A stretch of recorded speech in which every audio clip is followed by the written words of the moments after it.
Hello everyone, আসসালামু আলাইকুম। কেমন আছেন সবাই? চলে আসলাম খুবই মজার অল্প উপকরণ দিয়ে পটল কিভাবে ভেজে নিতে পারবেন বা এত অসাধারণ হয় খেতে, তাহলে আমি কিভাবে করি সেটাই আপনাদের সাথে শেয়ার করছি। আর কথা বাড়াতে যাব না। এই যে এখানে আমি নিয়েছি হাফ কেজি এরকম লম্বা লম্বা পটল।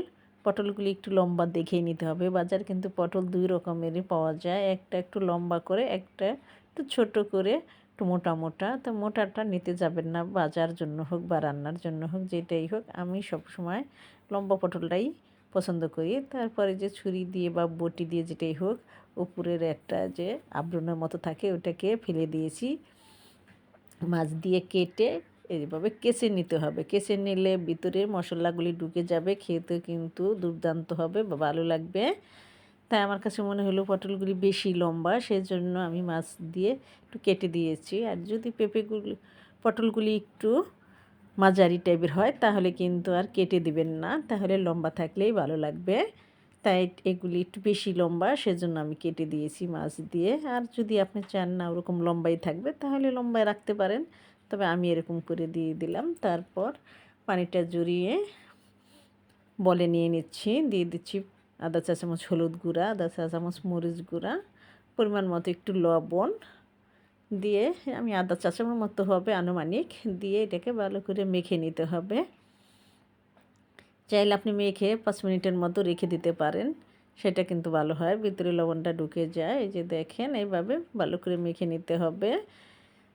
এটা কিন্তু ভাতের সাথে খেতে খুবই কিন্তু মজা হয়। আমার খুবই পছন্দের একটি জিনিস। আমি এটা শুধু শুধু খেতে পারি। এভাবে ভেজে নেবেন, তবে একটু খেয়াল রাখবেন লবণটা যেন বেশি না হয়ে যায়। লবণটা বেশি হয়ে গেলে তখন কিন্তু শুধু খেতে ভালো লাগে না বা খাওয়া যায় না। এভাবে যে মেখে নিচ্ছি, এটার সাথে যদি আপনি পাতলা ডাল নেন, আমার আবার পাতলা ডাল পছন্দ। আমি ঘন ডাল আমার তেমন একটা পছন্দ না, তবে খাই না এমন কোনো কথা না, খেয়ে থাকি, কিন্তু পাতলা ডালই আমার পছন্দ। ওটার সাথে আচার হতে পারে বা লেবু হতে পারে। তারপর চলে আসলাম চুলায়, একটা প্যান দিয়ে দিচ্ছি, দিয়ে তেল পরিমাণ মতো একটু তেল দিবেন, দিয়ে একটু গরম করে নিতে হবে। তবে আগুনটা কিন্তু, চুলার আগুনটা কিন্তু মিডিয়াম থাকতে হবে, এর চেয়ে কিন্তু বেশি দেবেন না, তাহলে উপর দিয়ে কালার চলে আসবে বা পুড়ে যাবে, হবে না ভালো করে। তারপর এক সাইড হয়ে গেলে অপর সাইডে এইভাবে উল্টিয়ে দিব, দিয়ে সবগুলি এরকম করে ভেজে নেব। আর নিয়েছি চিকন করে পেঁয়াজ কুচি, কাঁচামরিচ, আর কিছুই লাগবে না। এই অল্প উপকরণেই কিন্তু খুব মজার একটি খাবার হয়ে যায় আর ভালো লাগে খেতে। এটা কিন্তু আমরা খিচুড়ির সাথেও খেতে পারি, বোনা খিচুড়ি যেটাকে বলে, ওইটার সাথেও কিন্তু আমরা খেতে পারি। বেগুন ভাজি যেরকম আমরা খিচুড়ির সাথে নিয়ে খাই, ওরকম করে নিয়ে খেতে পারি। একবার হইলেও আমার রেসিপিটি ফলো করে করে খেয়ে দেখবেন। আপনারা কে কেমন করে ভাজেন আমি তো জানি না, তবে আমি যেভাবে করি ওইটাই আপনাদের সাথে শেয়ার করলাম। আশা করি ভালো লাগবে। ভালো লাগলে সম্পূর্ণ ভিডিওটা একটু ধৈর্য সহকারে দেখবেন। ভালো লাগলে শেয়ার করে অন্যকে দেখার সুযোগ করে দিবেন।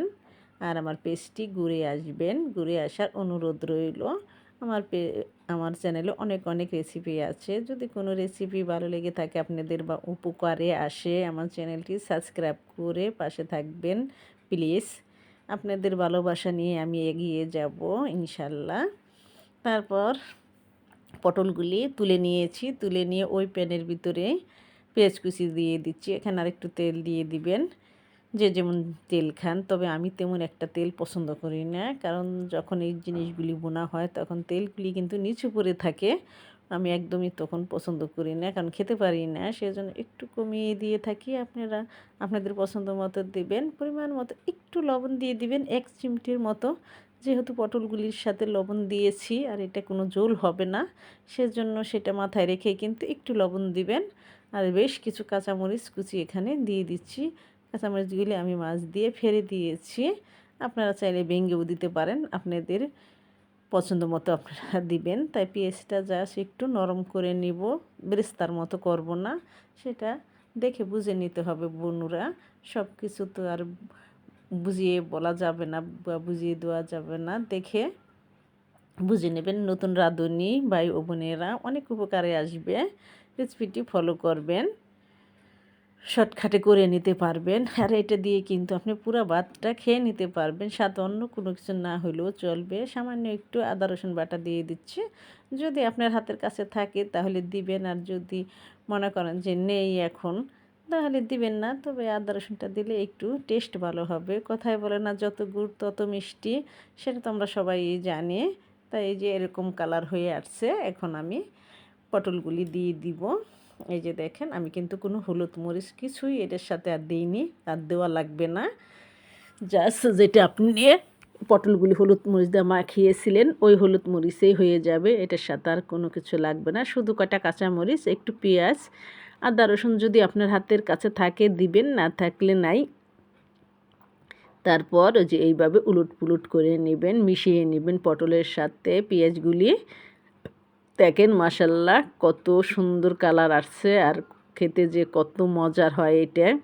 খেয়ে দেখবেন। ভাতের সাথে একটা ডিম ভাজি নেবেন, বা ডিম যদি না থাকে তাও না নিলে আপনার হবে, আপনি এটা দিয়েই পুরো 1 প্লেট ভাত খেয়ে নিতে পারবেন। আশা করি একবার হইলেও রেসিপিটা ফলো করবেন। অনুরোধ রইল রেসিপিটা ফলো করার।